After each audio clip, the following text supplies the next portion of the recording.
Welcome to the second intro of this series. अब इस intro में क्या करेंगे मैं आपको बताता हूँ, ठीक है। ये एक पूरा स्विंग ट्रेडिंग का कोर्स होने वाला है। देखो, करता तो मैं वैसे इंट्राडे ही हूँ, क्योंकि मैं अगर फुल टाइम ले रहा हूँ तो मैं इंट्राडे भी करूँगा, ठीक है। तो अभी तक जो दो चीज़ें मेरे में बहुत स्ट्रांगली सुधार आई हैं वो है मनी मैनेजमेंट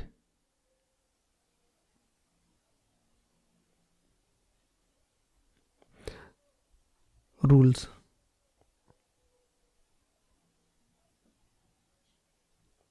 सेटअप और ट्रेडिंग के जितने से रूल्स हैं ये सारे मेरे दिमाग में प्रॉपर है। मनी मैनेजमेंट प्रॉपर हो चुका है और सबसे इंपॉर्टेंट इन दोनों चीज़ में वो है स्टॉप लॉस। देखो, स्टॉप लॉस लगाने में ही लोगों की ज़िंदगी निकल जाती है, पर मैं जब स्टॉप लॉस बोल रहा हूँ मैं लगाने की बात नहीं कर रहा हूँ, मैं कह रहा हूँ स्टॉप लॉस छोटा करना। ये सबसे बड़ी चैलेंज है, पता है क्यों? क्योंकि जब आप स्टॉप लॉस अपना छोटा करते हो, ये सब मतलब ये मिरेकल करता है आपकी ट्रेडिंग में। स्टॉप लॉस छोटा मतलब आप कितना मार्केट को दे रहे हो, जितना छोटा हो सके उतना छोटा दे रहे हो। और जितना छोटा दे रहे हो उसका क्या मतलब होता है कि अगर मार्केट मूव करती है आपकी डायरेक्शन में, आपकी फेवर में, तो मार्केट 2 गुना, 4 गुना, 3 गुना, 5 गुना जितना भी हो सके उतना मूव कर सकती है। अब जितना बड़ा मूव आप पकड़ पाओगे अपने रिस्क के हिसाब से, उतना बड़ा रिस्क टू रिवॉर्ड। अगर 1:4 तक रिस्क टू रिवॉर्ड आप एक दिन में ले रहे हो ना, अभी मेरे दिमाग माइंडसेट इस लेवल पे बैठा हुआ है कि मैं हर दिन 1:4 का इंतजार करता हूँ। 1:2 नहीं, 1:3 नहीं, 1:4। अगर इंट्राडे में अगर 1:4 का प्लानिंग करते हो, इस तरीके का सेटअप बनाते हो, उस तरीके का आप ट्रेड करते हो, तो सोचो कि किस तरीके का आप पैसे बना सकते हो जो मार्केट आपकी फेवर में जाएगी। अगर 1:4 ले रहे हो, अगर मार्केट आपकी फेवर नहीं भी जाती हो तो गिरते पड़ते 2 ट्रेड आपके आ जाएंगे 1:4। पर उसके लिए भी सेटअप सही होना चाहिए, ठीक है। तो 2 ट्रेड भी अगर आ जाए ना तो फिर भी आप ब्रेक इवन में रहते हो। ये मैजिक है रिस्क टू रिवॉर्ड रेशियो का। तो उसके बारे में हम बाद में बात करेंगे आगे जाके वीडियोस में, बट अभी के लिए मैं इतना बताना चाहता हूँ कि मेरा 2 चीज़ में सबसे बड़ा सुधार है। एक तो मनी मैनेजमेंट और दूसरा है मनी और ट्रेड मैनेजमेंट, जो भी मतलब 1:2 1:3 में मैं नहीं काटता हूँ, 1:4 पे जगह काटता हूँ। दूसरा सबसे बड़ा है कि स्टॉप लॉस को छोटा करना। स्टॉप लॉस को छोटा करना अगर ये सीख गए ना दोस्त, आपको एंट्री अगर परफेक्ट होगी, एंट्री मतलब स्टॉप लॉस छोटा करने का मतलब ही कि एंट्री आप परफेक्ट करो। अगर ऐसी जगह पे एंट्री ले लो जहाँ पे आपको 2% का स्टॉप लॉस आ रहा है ना, तो आप जब स्टॉक अगर 30% मूव करती है ना, तो आपको 15% का प्रॉफिट बनता है।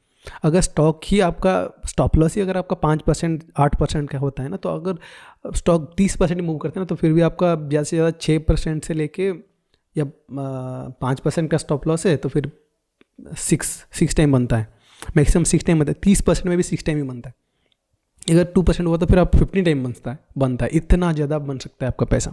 तो ये बहुत ज़्यादा ज़रूरी है कि आप अपना स्टॉप लॉस छोटा करना सीखें। तो अभी इन दोनों चीज़ में मेरी मास्टरी हो गई है, बट अभी हम इसके बारे में नहीं बात करेंगे। हम बात करेंगे कि पहले हम बेसिक चीज़ें कैसे फिक्स करें। तो ये क्या होने वाला है, ये बेसिक एक स्विंग ट्रेडिंग होने वाली है जो मार्क मिनर्विनी के सेटअप के ऊपर बेस्ड होने वाला है। ध्यान से सुनिएगा, क्योंकि इवेंचुअली हम माइंडसेट के ऊपर ज़्यादा बात करेंगे। माइंडसेट बेसिकली क्या होता है, यूजुअली सब लोग माइंडसेट स्ट्रॉन्ग, इसके बारे में बात है। स्ट्रॉन्ग क्या मतलब, क्या है स्ट्रॉन्ग करना, इसको जिम में बिठाना मतलब क्या करना, स्ट्रॉन्ग कैसे होता है। देखो, माइंडसेट का बेसिक मतलब होता है सुबह 9:15 से लेके इवनिंग 3:30 तक मार्केट में जितना समय आप बैठे हुए हो, जितना समय मार्केट ऑन है, आपके दिमाग में क्या थॉट्स चल रहे हैं, किस तरीके के थॉट्स चल रहे हैं। जब मार्केट में बड़ी ग्रीन कैंडल बन रही है तो आपके दिमाग में क्या चल रहा है, जब रेड कैंडल बनी तो आपके दिमाग में क्या चल रहा है। ये जो सब हर चीज़ का जो एक रिजल्ट है ना, वो है माइंडसेट। तो हम क्या करेंगे, हम हर चीज़ को फिक्स कर देंगे। मतलब अगर बड़ी कैंडल बनी तो क्या करना चाहिए, रेड कैंडल बनी तो क्या करना चाहिए। हर जो क्वेश्चन अराइज होने वाली है मार्केट में, हर क्वेश्चन का सॉल्यूशन पहले से निकाल लेंगे। अगर कहीं पे मार्केट में बैठे हुए आपको डाउट आता है, आपको कन्फ्यूजन होती है, तो उस सिचुएशन पर आप क्या करेंगे, अपना नोटबुक खोलेंगे और देखेंगे कि इस क्वेश्चन का आंसर क्या है। अगर वो क्वेश्चन नोटबुक में नहीं है तो उसको लिख लीजिएगा। नेक्स्ट टाइम हम जब बैठेंगे इन द इवनिंग तो उस क्वेश्चन का आंसर भी हम निकाल लेंगे। तो इससे क्या होगा, हमारी जो ट्रेडिंग है वो मेथड में फॉर्मुलेट होती जाएगी। तो ये जो मेथोडिकल अप्रोच है ट्रेडिंग में, तो वो आपको प्रोफेशनल ट्रेडर बनाएंगे। अगर ball outside of the off stump pitch हो रहा है, हमें उसको स्क्वायर ड्राइव भी मारनी है। समझ रहे हो ना, ये जो अप्रोच है, ये अप्रोच हमें प्रोफेशनल बनाती है। तो हमें प्रोफेशनल बनाए, प्रॉफिटेबल ऑटोमेटिकली बन जाओगे। प्रॉफिट के पीछे भागोगे तो फिर इधर उधर हर चीज़ आपको करने की मन करेगा। हर 2 दिन के बाद आप स्ट्रैटेजी चेंज करोगे, आप कुछ ना कुछ दिमाग में आ जाएगा। हर 2 दिन के बाद आप कोई नया क्रिएटर, नया इंस्टीट्यूशन, नया इन्फ्लुएंसर फॉलो करते चले जाओगे और यही होता रहेगा। कोई भी आप स्ट्रैटेजी उठा लो, मैं आपको प्रॉफिटेबल बना सकता हूँ।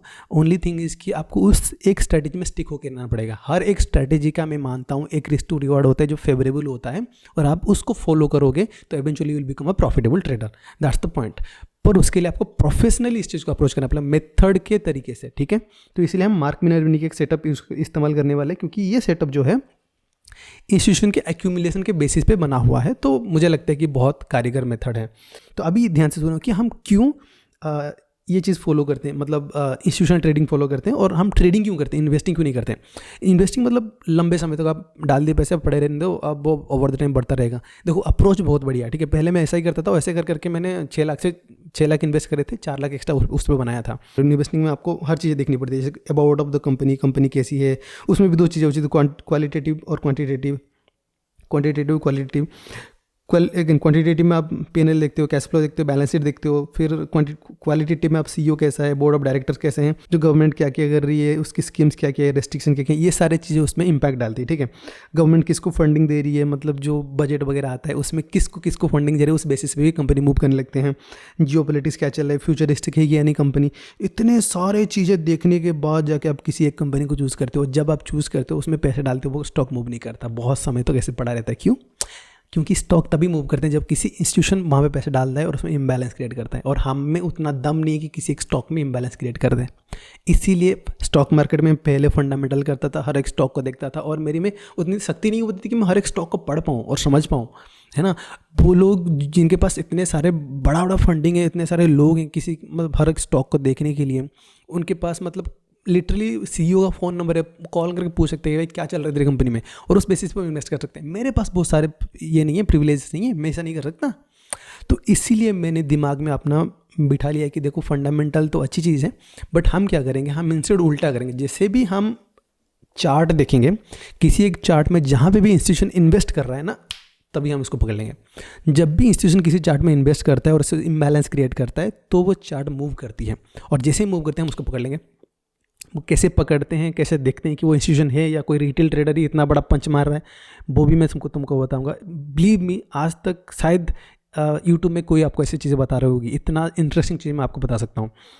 पर ध्यान से सुनिएगा, और इस बहुत ज़्यादा ज़रूरी है कि किस तरीके से इस वीडियो को देखेंगे, किस तरीके से आपका अप्रोच होने वाली है towards the end of the video, all the videos of this channel. तो मैं आपको आगे बताता हूँ स्टेप 3 में।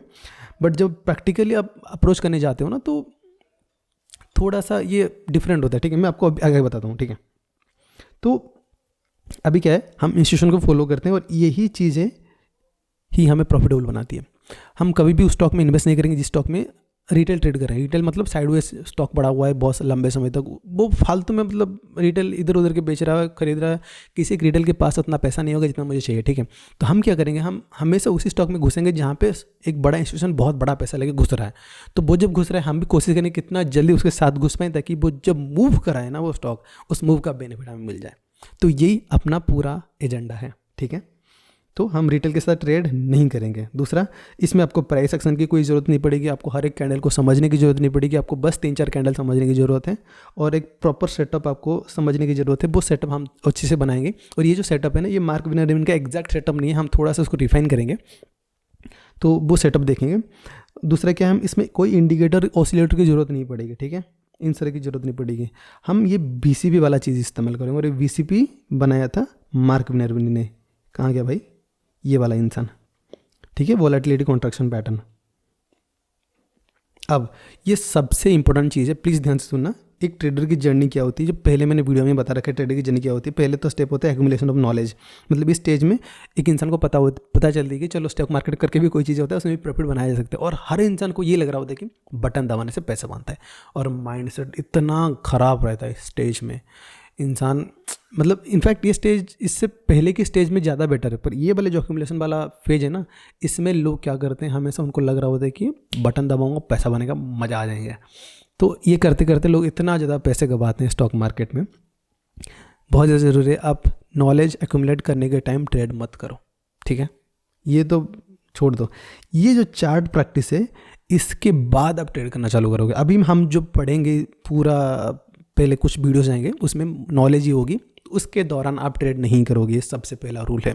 और जब भी आप एक वीडियो देख रहे हो तो आप ऐसे बैठ के देखना, आप कभी भी मतलब ऐसे लेट कर देख रहे हो, ऐसे पड़े हुए देख रहे हो, पॉपकॉर्न खा रहे हो, ये सब मत करना। बिकॉज अगर आपको प्रोफेशनली चीज़ें करनी है, देन आपको एक स्टूडेंट की तरह बैठना पड़ेगा। एक स्कूल में जैसे कॉलेज में हम बैठते थे, उसके बाद हम किसी जॉब में अप्लाई करने जाते थे, वहाँ पे कोई जॉब लेते थे तो हम टाई वगैरह लेके हर चीज़ मतलब प्रोफेशनली होनी चाहिए। तो ये अप्रोच जब आप रखोगे तभी आप एक मतलब प्रोफेशनल ट्रेडर बन पाओगे। तो आपको उठ के बैठना है, कभी भी आपको ऐसे लेटे लेटे कभी भी वीडियो नहीं देखनी है, बेड के ऊपर वीडियो नहीं देखनी है। अगर बैठने के लिए कोई जगह नहीं है तो फ्लोर में बैठ जाओ, पर जैसे बैठना होता है वैसे ही बैठो, ठीक है। उसके बाद पेन और पेपर लेके बैठो, क्योंकि ऐसा कोई भी पॉइंट हो सकता है जो आपके दिमाग चमका दे, अरे ये चीज़ तो मस्त है, तो फिर आप उस चीज़ को नोट कर लेना। अगर आपको पॉसिबल हो तो उस वीडियो का जो मतलब जो भी सीक्वेंस हो वीडियो का नाम नोट कर लेना और टाइम सीक्वेंस भी नोट कर लेना, ताकि जब भी आपको ज़रूरत पड़े अब दोबारा से आके वो चीज़ देख सकते हो, ठीक है। तीसरी बात है, do not distract yourself for 6 month. कोई भी चीज़ अगर आप कर रहे हो तो आपको फोकस की ज़रूरत पड़ती है। अगर आप हर 2 दिन पे नया स्ट्रेटेजी चेंज कर रहे हो तो आप घूम घूम के उसी जगह पे आ रहे हो। मैं बता रहा हूँ 2 साल आप बिता दोगे, आप कहीं नहीं पहुँचोगे। अगर आप किसी एक चीज़ पे 6 महीने भी टिको, आई बेट यू कि आप उस चीज़ में इतना ज़्यादा ग्रो कर जाओगे कि और कुछ नया सीखने के लिए बचा नहीं होगा। अगर कुछ बचा होगा तो सिर्फ प्रैक्टिस प्रैक्टिस प्रैक्टिस। क्योंकि विराट कोहली खेल सीखने के लिए, गेम सीखने के लिए, क्रिकेट सीखने के लिए उसको हार्डली मतलब 2 से 3 दिन लगे होंगे, पर गली क्रिकेट से लेके उसको इंटरनेशनल खेलने तक कितना ज़्यादा प्रैक्टिस लगा होगा, सोच रहे हो ना। तो ये कभी भी ऐसा नहीं कि कोई टीचर, कोई कोच आपको मतलब इंटरनेशनल प्लेयर बना देगा। ये आपकी मेहनत होती है, आपका जज्बा होता है, आपकी जुनून होती है, आपकी इंटीग्रिटी होती है, आपकी डेडिकेशन, डिटर्मिनेशन होती है। तो ये आपको दिखानी पड़ेगी। अगर आप सोचो कि लेट की वीडियो देख रहे हो तो आप कहीं नहीं जाने वाले हो, इससे बेड़े में पड़े रहने वाले हो। तो शायद आपको बुरा लगे, प्लीज़ मेरे बात का बुरा मत मानना, बट ये सच बात है दोस्त, मैं झूठ नहीं बोलूँगा। बट अगर आपको प्रोफेशनल ट्रेडिंग करनी है तो फिर आपको प्रोफेशनल अप्रोच रखनी पड़ेगी। तो ये था मेरे इस वीडियो का पूरा मुद्दा। अगली वीडियो में मिलते हैं। अगली वीडियो में हम पूरा step by step, chapter by chapter market में जो बुक्स हैं उनके बारे में मैं एक्सप्लेन करने वाला हूँ। और ऊपर साथ में मैं जितने प्रॉफिटेबल ट्रेडर हैं खास करके इंडिया में जो है, उनकी कुछ स्ट्रैटेजी, कुछ मेथड्स जो मैंने उनसे सीखे हैं, वो सारी चीज़ें मैं आपके साथ सिखाऊंगा, आपके साथ शेयर करूंगा, ताकि आपको हर जगह पे जाके बहुत सारी चीज़ें सीखने की ज़रूरत नहीं पड़ेगी। और अगर आप पॉसिबल हो सकता है तो प्लीज़ मेरे साथ जुड़िए, मुझे मैसेज वगैरह करिए, and then will start something in small circle जो डेफिनेटली पेड होने वाला है। बट पैसा भी आप डिसाइड कर लेना, क्योंकि मैं मैक्सिमम 10 लोगों को ही साथ में लेके चलूँगा। और ये 10 लोग 1 महीने या फिर 1 हफ्ता, जो भी है, जितना भी हम टाइम डिसाइड करेंगे। शुरुआत में शायद ज़्यादा टाइम लग सकती है, बट एवेंचुअली हम कोशिश करेंगे कितना टाइम छोटा करें ताकि सीखने में ज़्यादा टाइम ना जाए, हम प्रैक्टिस ज़्यादा करेंगे, ठीक है। तो इसमें हमें जितना टाइम दे सकते हैं हम उतना टाइम देंगे, बहुत ज़्यादा ज़रूरी है। बट एक डेडिकेशन है ना, वो आपको देनी पड़ेगी। अगर वो नहीं दे रहा हो ना, पैसे आपको मुंह पे फेंक के मारूंगा और आपको बोलूँगा प्लीज़ निकल जाए, क्योंकि मेरा टाइम जो है मैं किसी के ऊपर बर्बाद नहीं कर सकता। जो भी मैंने सीखा है वो मैं आपको सिखा सकता हूँ, और आपकी जो जर्नी है 2 साल की, वो मैं शॉर्ट करके 6 महीने तक ला सकता हूँ।